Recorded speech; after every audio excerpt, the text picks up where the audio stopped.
Hello friends, welcome to history classes. Friends, ये मेरा NET exam से रिलेटेड एशियन हिस्ट्री का जो टॉपिक है उसमें हम क्विक एंड शॉर्ट वे में जो चीज़ें हैं वो क्लियर अप कर रहे हैं, उन टॉपिक को हम जान रहे हैं। तो फ्रेंड्स, आज हम जिस टॉपिक के बारे में बात करेंगे वो है बौद्ध धर्म के बारे में। तो पहले मैंने वीडियो अपलोड की थी उसमें हमने जैन धर्म को डिस्कस किया था। क्विक एंड शॉर्ट वे में इंपॉर्टेंट चीज़ें थी वो प्रोवाइड करवाई थी। होपफुली आपको वो अच्छे लगे होंगे। तो आज हम वैसे ही क्विक एंड शॉर्ट वे में जो बुद्ध धर्म है उसको डिस्कस करेंगे। तो फ्रेंड्स, अगर आप मेरे इस चैनल के साथ न्यू हैं तो प्लीज़ सब्सक्राइब कर लेना, बेल आइकन को दबा लेना, नोटिफिकेशन आपको टाइम पर मिलता रहेगा और आपकी जो प्रिपरेशन है वो भी टाइम पर होती रहेगी। और आपका जो नेट जेआरएफ है वो डेफिनेटली ही क्लियर होगा अगर आप और अच्छे से डिटेल वाइज अगर प्रिपरेशन करना चाहते हो। तो नीचे जो वीडियो के नीचे लिंक है डिस्क्रिप्शन में दिया हुआ, तो वहाँ पर आप क्लिक कर कर देखोगे तो आप अनअकैडमी की जो लर्निंग ऐप वहाँ पर पहुँच जाओगे। वहाँ पर एडुकेटर हूँ, वहाँ पर भी मेरे जो कोर्सेज हैं अवेलेबल हैं, फ्री ऑफ कॉस्ट हैं। मेरे कहने पर एक बार वहाँ पर जो लिंक है उस पर जाकर ज़रूर देखेगा। बहुत सारा जो कंटेंट विद एमसीक्यू सीरीज़, तीनों टर्म में से जो डिटेल वाइज टॉपिक हैं वो सभी आपको वहाँ पर मिल जाएंगे। तो एक बार मेरे कहने पर जाकर ज़रूर देखिए। अगर आपको वहाँ पर अच्छे लगे तो फॉलो भी वहाँ पर ज़रूर कीजिएगा और वहाँ पर जो टाइम टू टाइम वहाँ पर जो वीडियोस अपलोड होती हैं वो भी आपको वहाँ पर मिलती रहेंगी। तो ज़रूर जाकर देखिए और जहाँ पर भी मेरे चैनल को सब्सक्राइब ज़रूर कर लीजिएगा। तो चलिए स्टार्ट करते हैं आज का जो हमारा टॉपिक है बौद्ध धर्म से रिलेटेड। तो जैन धर्म को हमने कवर अप कर लिया था, आज हम बौद्ध धर्म को कवर अप करेंगे। तो जैसे कि बताया गया है बौद्ध धर्म के बारे में है। तो बौद्ध धर्म को क्या है कि इसकी जो स्थापना की गई थी, वास्तविक संस्थापक कौन माना गया है इसका, वो है सिद्धार्थ गौतम बुद्ध जिसको कहते हैं। तो वो वास्तविक संस्थापक थे।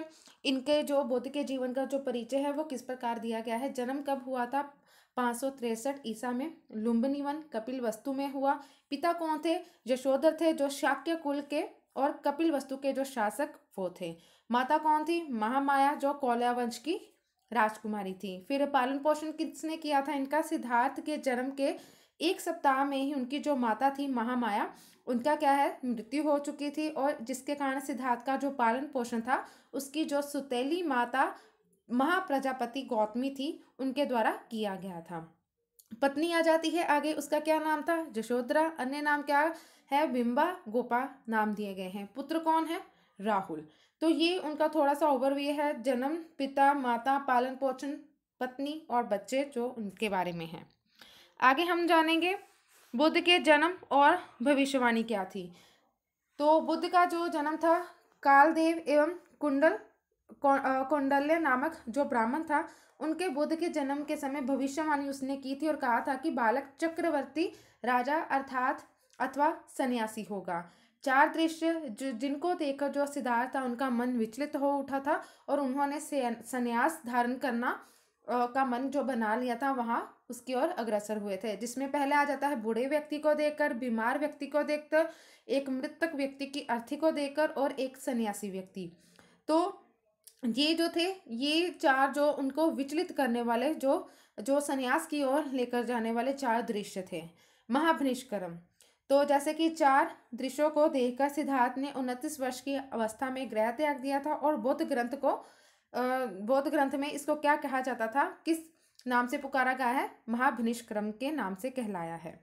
नोट बताया गया है कि गृह त्याग की जो घटना का उल्लेख किसमें मिलता है? पाली ग्रंथ महापरिवान सूत्र में मिलता है। और गृह त्याग के समय जो सिद्धार्थ था वो कंथक नामक घोड़ा, चन या शंदक नामक जो सारथी था उसके साथ वो गए थे।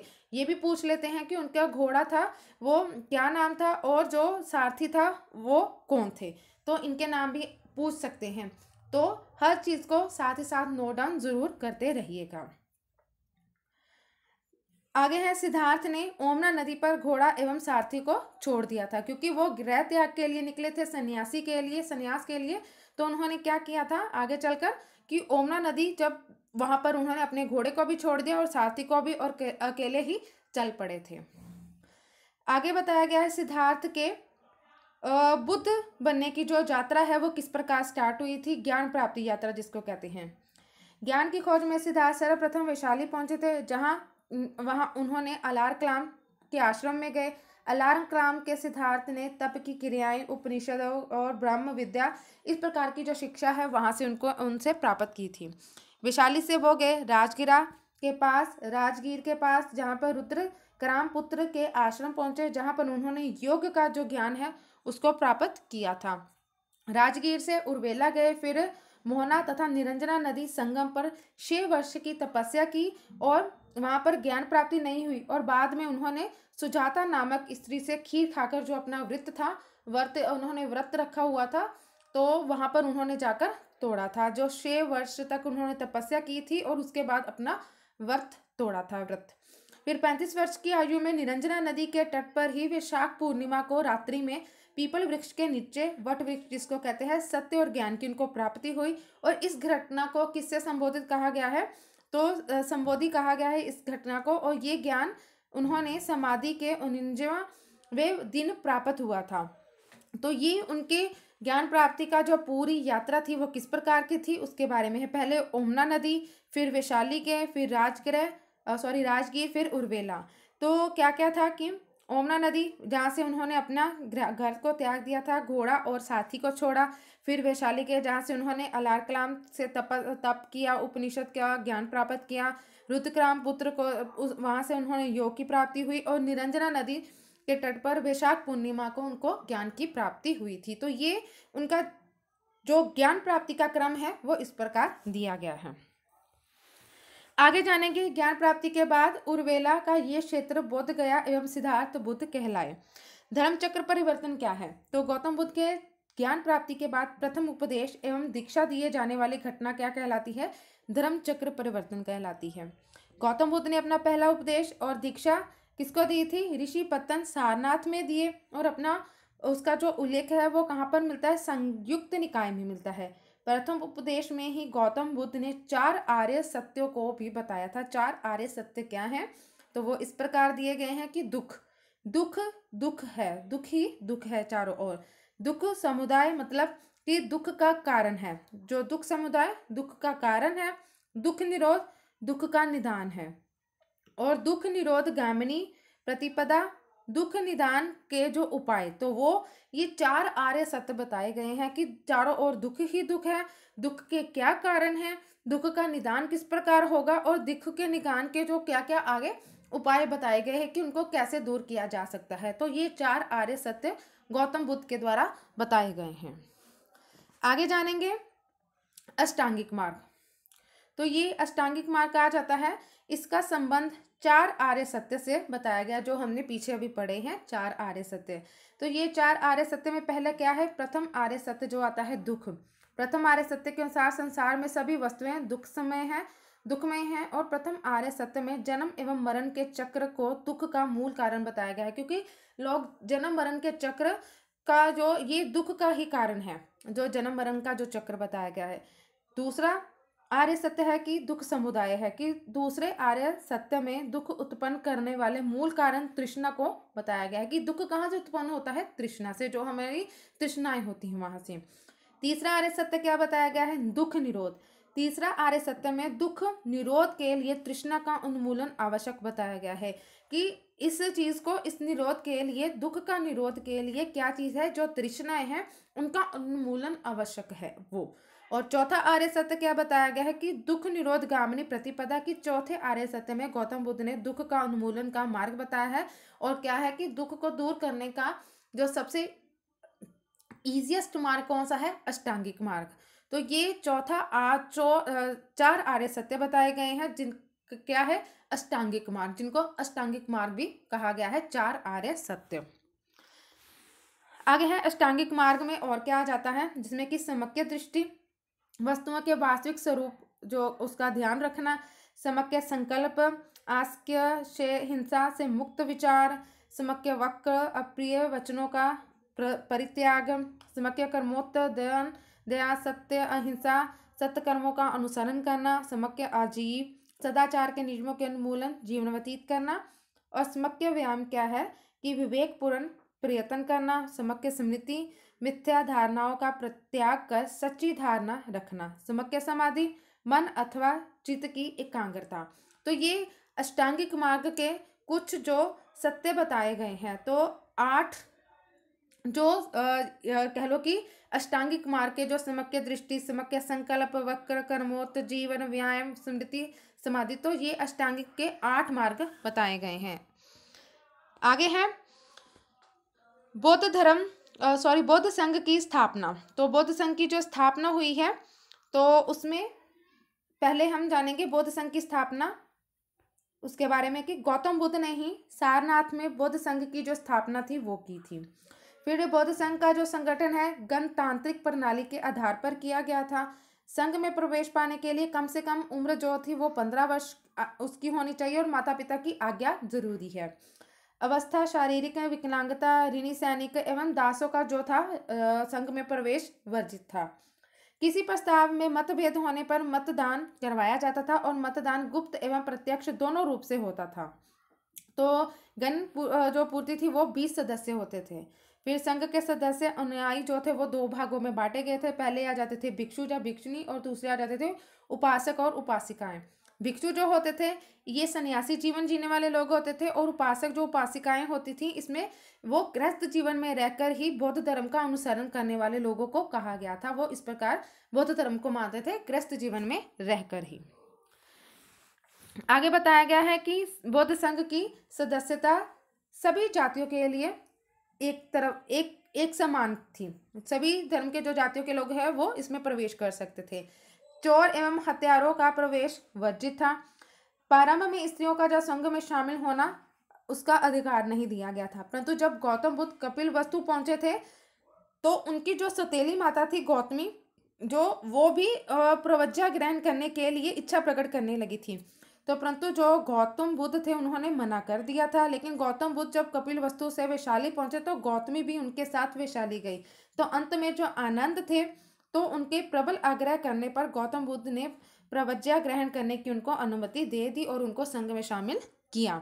तो इस प्रकार जो क्या था कि स्त्रियों के बाद में प्रवेश करना पर अनुमति मिल चुकी थी। इस प्रकार सर्वप्रथम भिक्षुणी संघ की स्थापना वैशाली में हुई थी, लेकिन कहीं कहीं कपिलवस्तु ये मिलता है। संघ में प्रवेश के समय त्रिरत्न होते थे, बुद्ध, संघ और धाम। तो ये त्रिरत्न आ जाते हैं। इसमें विश्वास करने की शपथ लेनी होती थी तथा 10 जो प्रतिज्ञाएं होती थी उसको भी दोहराना पड़ता था। 20 वर्ष की आयु पूरी करने के बाद पूर्ण सदस्यता दी जाती थी। पहले पूर्ण सदस्यता नहीं होती थी, लेकिन 20 वर्ष की आयु के बाद ही सदस्यता मिलती थी। गौतम बुद्ध ने अपना जो उत्तराधिकारी था वो मनोनीत नहीं किया था। उन्होंने घोषणा की थी कि संघ और धर्म के जो निर्धारित जो नियम ही हैं वो ही उनके लिए उत्तराधिकारी के समान है। तो ये उन्होंने बताया था। आगे जानेंगे बौद्ध भिक्षुओं के लिए आवश्यक जो 10 शील जो सिद्धांत अपनाए गए थे वो क्या क्या हैं। पहला जाता है कि दूसरे के धन की इच्छा न करना, झूठ नहीं बोलना, हिंसा से दूर रहना, मादक द्रव्यों का सेवन न करना, व्यभिचार नहीं करना, संगीतम नृत्य के भाग नहीं लेना, सुगंधित द्रव्यों का उपयोग न करना, असमय भोजन न करना, सुख पर बिस्तर पर नहीं सोना और किसी प्रकार के द्रव्य का संचरण ना करना। तो ये कुछ जो 10 सिद्धांत बताए गए थे जिसमें कि 5 सिद्धांतों का जो पालन करना वो गृहस्थ में जो उपासक होते थे वो करते थे, उनको दिया गया था। सन्यासी भिक्षु भिक्षुणियों के लिए भी ये सभी सिद्धांत अनिवार्य माने गए थे। और इसके आगे आ जाता है कि संघ के जो अधिकारी कौन कौन आ जाते थे। तो संघ के अधिकारियों में से पहले आ जाते हैं नवक्रमिक। तो नवक्रमिक कौन होते थे? जो निर्माण से संबंधित अधिकारी थे, भंडारिक जो खान पान से संबंधित अधिकारी थे, कपिकारक ये कार्य करने वाले अधिकारी, चीवर वस्त्रागार का अधिकारी, आर्मिक जो आराम से संबंधित अधिकारी वो होते थे। फिर आगे बताया गया है कि चैत्य और विहार में क्या अंतर है। तो बुद्ध धर्म में जो चैत्य और विहार इनका भी अपना बहुत ही महत्व है, लेकिन इनमें क्या क्या डिफरेंस है। तो चैत्य क्या होते हैं और विहार क्या होते हैं। जैसे कि ये एक जो चैत्य हैं ये एक प्रकार का समाधि स्थल होता है। तो ये समाधि स्थलों में महापुरुषों के शवादाह के बाद उनके जो धातु जो अवशेष हैं उनको सुरक्षित रखने के लिए जो समाधि में भूमि के अंदर उनको गाड़ दिया जाता है, एक समाधि बना दी जाती है एवं ऊपर एक भवन का निर्माण किया जाता है। तो ये एक उपासना का केंद्र बन जाते हैं। जो भिक्षु भिक्षुणी होते हैं, जो उपासक होते हैं, तो वो जहाँ पर आकर उनके जो गुरु होते हैं, महापुरुष होते हैं, उनके लिए वो उपासना कर सकते हैं। तो चैत्य इसके लिए यूज होते हैं। लेकिन जो विहार होते हैं चैत्य के पास ही ये बनाए जाते हैं। जो बौद्ध भिक्षु होते हैं उनके रहने के लिए ये आवास निवास स्थान जो बनाए जाते हैं, ये आवास स्थल ही विहार कहलाते हैं और ये आवास के केंद्र ही होते हैं। तो रहने के लिए ये भिक्षुओं के लिए बनाए जाते हैं, उनको कहते हैं विहार। तो ये समानताएं पाई जाती हैं चैत्य और विहार में। आगे बताया गया है समारोह, जो समारोह बताए गए हैं। पवरना समारोह क्या है, तो ये भी महत्वपूर्ण है, जो बौद्ध धर्म में आ जाता है। पवरना समारोह तो उपोत्सथ्य समारोह। तो पवरना समारोह क्या है कि वर्षा ऋतु के समय जब बौद्ध धर्म का प्रचार का कार्य नहीं किया जाता है, क्योंकि जो बौद्ध भिक्षु होते हैं वो अलग अलग जगहों पर घूमकर जो उपदेश वगैरह देते हैं, जो गौतम बुद्ध की जो शिक्षाएं हैं उनको लोगों तक पहुंचाते हैं। लेकिन जब वर्षा ऋतु होती है तो वो बाहर नहीं निकलते हैं, तो वो प्रचार नहीं करते। तो उस टाइम पर ये जो पवरना समारोह है वो मनाया जाता है। इसमें क्या होता है कि बौद्ध भिक्षु विहारों में ही रहते हैं। वर्षा ऋतु की समाप्ति के बाद ही पवरना समूह का आयोजन किया जाता है, जिस समय सभी जो बौद्ध भिक्षु इस 4 माह में किए गए जो अपराध होते हैं उसको स्वीकार करते हैं, कि जो जो उन्होंने अपराध किए होते हैं तो उनकी वो स्वीकृति वहाँ पर करते हैं, स्वीकार करते हैं उनको। अपोसत्य समारोह क्या है, इस समारोह का जो आयोजन है किसी भी विशेष अवसर पर सभी भिक्षुओं के द्वारा धर्म पर चर्चा करने के लिए किया जाता है, तो ये अपोसत्य समारोह होता है। आगे आ जाता है बौद्ध संघ से जुड़े कुछ शब्द आ जाते हैं, जो शब्द पहले यूज किए जाते हैं। नीति, नीति या वृत्ति, ये संघ में लाया जाने वाला जो प्रस्ताव होता है उसको कहते हैं।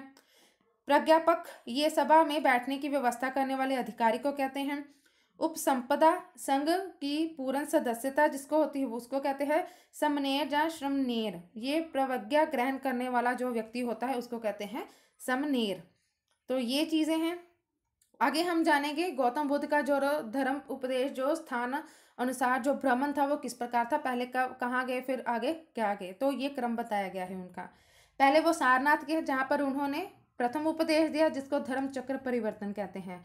फिर उर्वेला गया गए, कश्यप गोत्रीय ब्राह्मण शिष्य वहाँ पर बने। फिर राजगीर, फिर जो बिंबसार को कैवल्यन सारिपुत्र एवं मोगदलयान जो शिष्य थे वो उनके बने। फिर कपिलवस्तु गए जहाँ पर बुद्ध परिवार शिष्य उनका बना था। तो ये उनका जो पूरा चक्र है।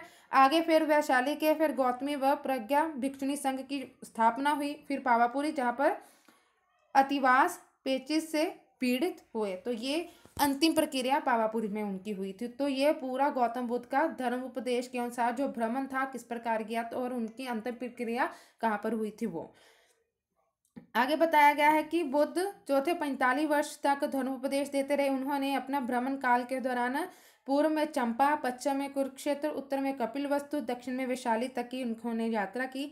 बुद्ध उज्जैन नहीं गए थे, उन्होंने अपने शिष्य महाकच्यान को उज्जैन भेजा था। खुद नहीं गए थे लेकिन अपने शिष्य को वहां पर उन्होंने भेजा था। तो ये उनका उपदेश से रिलेटेड जो भ्रमण था वो बताया गया है। आगे हम जानेंगे कि बौद्ध धर्म की जो लोकप्रियता क्या थी और जो बौद्ध धर्म और जैन धर्म में जो तुलनाएं क्या थी, कुछ समानताएं भी थी कुछ असमानताएं भी थी, वो जानेंगे। तो पहले हम जानते हैं कि लोकप्रियता के कारण क्या बताए गए हैं। तो जैसे कि धर्म वाद विवाद से अलग रहा, इसी कारण जन सामान्य आकर्षित इससे हुआ। वर्ण व्यवस्था की निंदा करने से निम्न वर्गों का समर्थन इसको प्राप्त हुआ था, क्योंकि इन्होंने कहा था कि कोई भी जाति वर्ग का लोग यहाँ में शामिल हो सकता है, इसलिए सभी जो निम्न वर्ग के लोग थे उन्होंने ज़्यादा समर्थन दिया था। बौद्ध संघ सभी जातियों के लिए खुला था, सभी जाति के लोग इसमें प्रवेश कर सकते थे। ब्राह्मणवाद के विरोधी लोगों का बौद्ध धर्म की ओर रुचि थी, क्योंकि जो ब्राह्मणवाद के विरोधी थे तो वो इसकी ओर आकर्षित हुए थे। बौद्ध का व्यक्तित्व एवं जो उपदेश प्रणाली वो लोगों को आकर्षित किया। उपदेश की भाषा जो थी वो पाली थी, जो जनसाधारण की भाषा थी, जो आम लोगों की समझ में आती थी।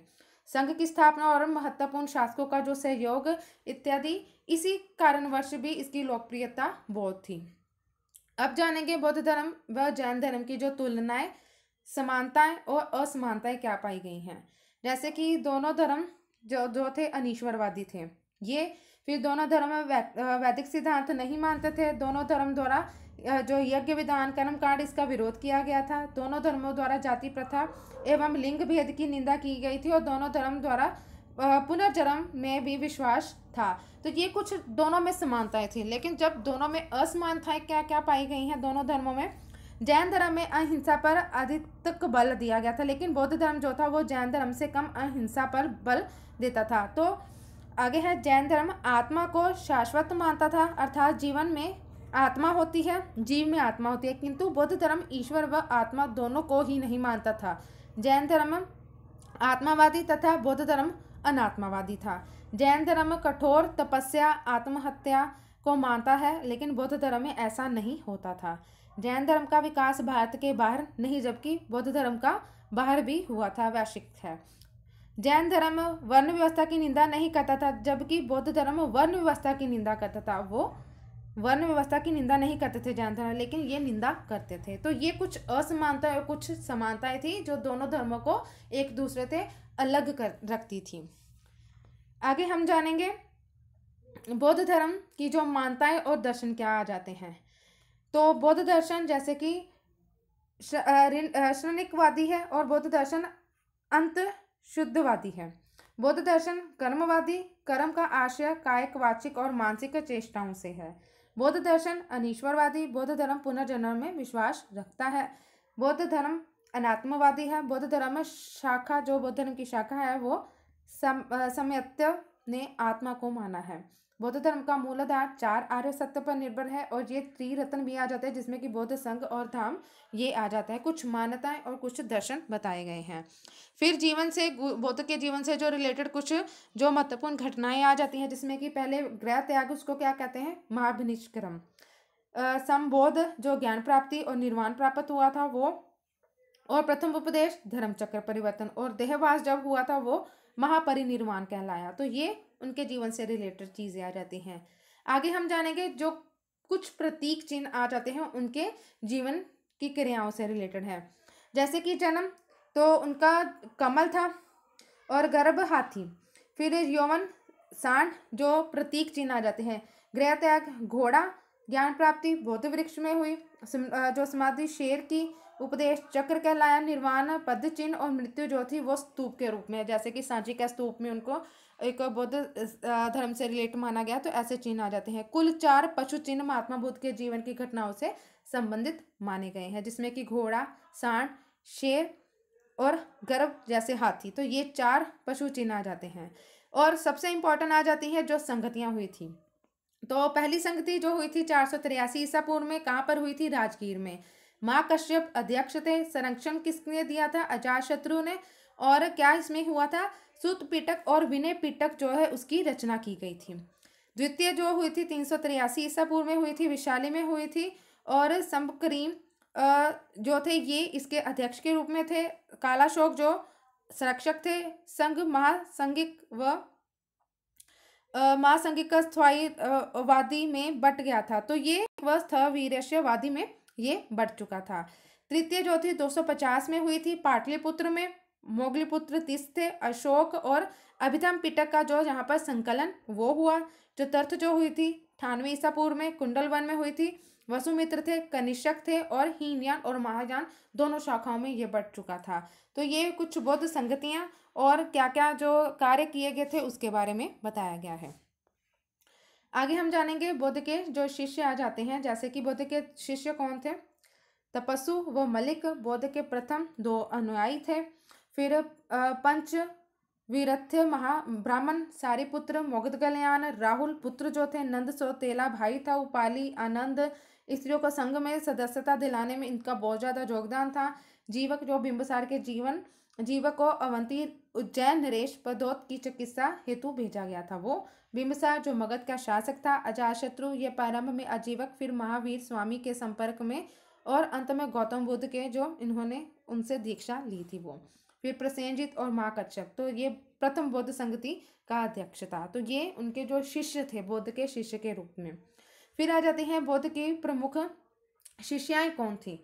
तो शिष्याओं में क्या आ जाता है, पहले महा प्रजापति गौतमी जो इनकी सौतेली माता और प्रथम शिष्या थी। फिर यशोधरा पत्नी थी, नंदा सौतेली बहन, आम्रपाली, विशाखा, क्षेमा बिंबिसार की पत्नी, और मलिका। तो ये शिष्याएं जाती हैं। फिर प्रथम बोधिसत्व क्या था, अवलोकितेश्वर, मंजुश्री, व्रजपनी, क्षितिगर्भ, मैत्रेय जो भावी बोधिसत्व अभी जन्म लेना बाकी है तो वो। जो आगे बोधिसत्व थे मैत्रेय।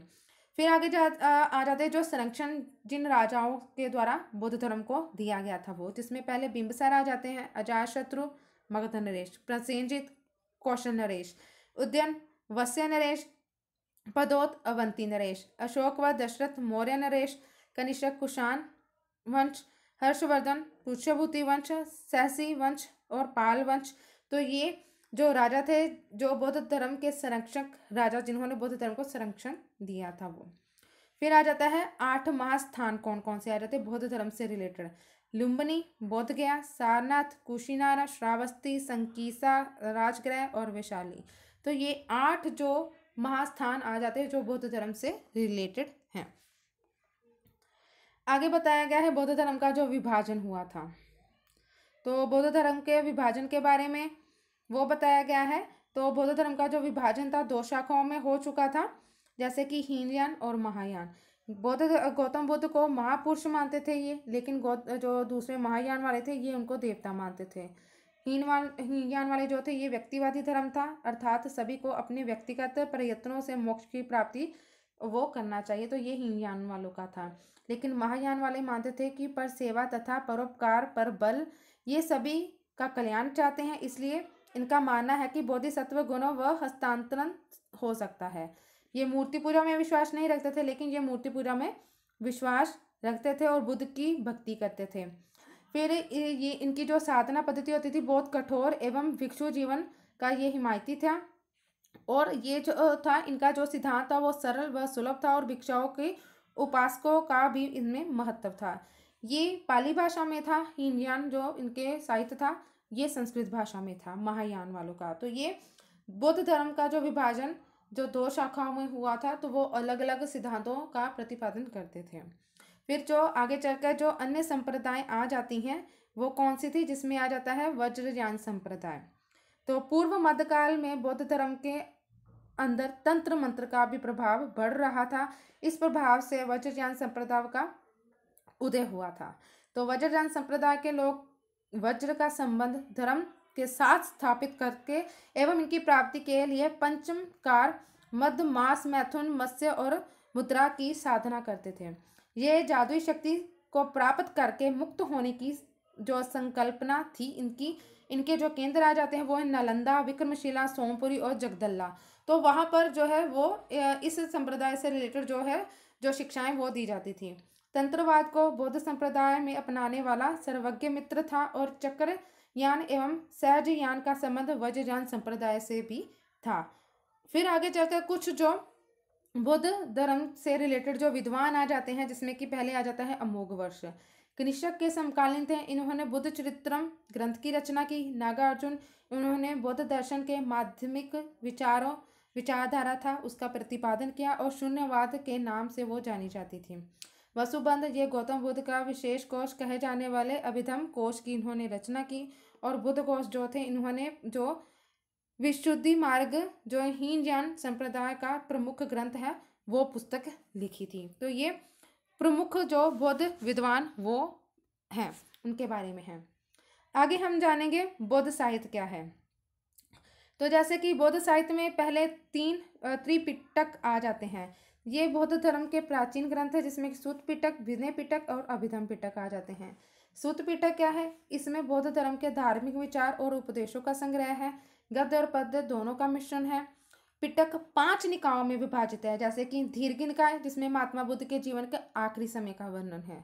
मंजिमम निकाय, संयुक्त निकाय, अंगुत्तर निकाय जो 16 महाजनपदों का वर्णन मिलता है, और खुद्रक निकाय। फिर आगे आ जाता है विनय पिटक। तो विनय पिटक क्या है, इसमें बौद्ध भिक्षुओं के अनुशासन संबंधी जो नियम एवं संघ की जो कार्य प्रणाली है उसकी व्याख्या मिल जाती है। अभिधम पिटक क्या है, महात्मा बुद्ध के उपदेशों व सिद्धांतों की दार्शनिक व्याख्या की गई है, और इसका जो संकलन था वो अशोक के समय तीसरी जो बौद्ध संगति हुई थी उसमें किया गया था। और कुछ आगे अन्य बौद्ध ग्रंथ आ जाते हैं, जिसमें कि बताया गया है प्रज्ञापारमिता, ये महायान संप्रदाय की सबसे महत्वपूर्ण दार्शनिक पुस्तक है। इसके लेखक कौन, नागार्जुन थे। जातक, भगवान बुद्ध के 84,000 पूर्व जन्मों की 500 से अधिक गाथाएं हैं।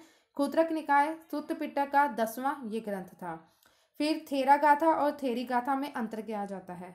तो थेर गाथा जो थे ये बौद्ध भिक्षुओं द्वारा संकलित ग्रंथ को माना गया है, और थेरी गाथा जो है ये बौद्ध भिक्षुओं के द्वारा जो संकलित ग्रंथ है उसको कहा गया है।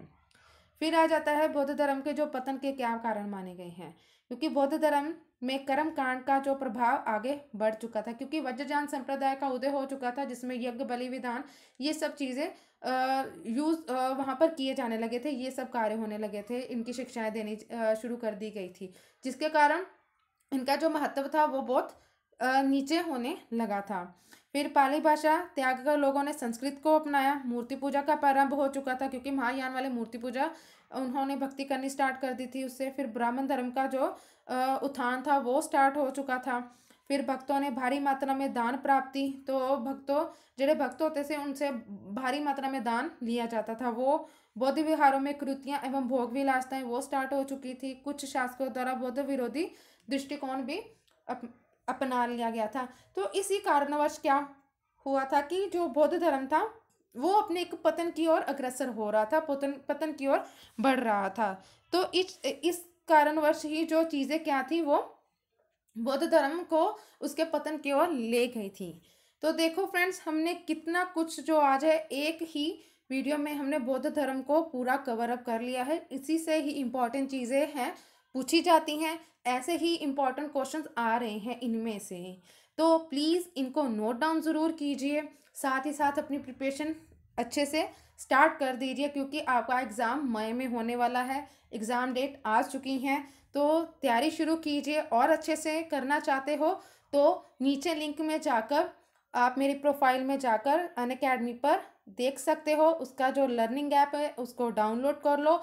मेरी प्रोफाइल में आपको बहुत सारे जो कोर्सेज हैं वो मिल जाएंगे, फ्री ऑफ कॉस्ट हैं। एशियट का है, मिडीवल का है, मॉडर्न का है, साथ ही साथ उनके एमसीक्यू सीरीज़ भी दी गई हैं। कुछ एमसीक्यूज़ ऐसे हैं जिनको भी पूरी तरह से डिफ़ाइन किया गया है। तो बहुत ही कंटेंट अवेलेबल है, सारा जो कंटेंट है फ्री ऑफ कॉस्ट है।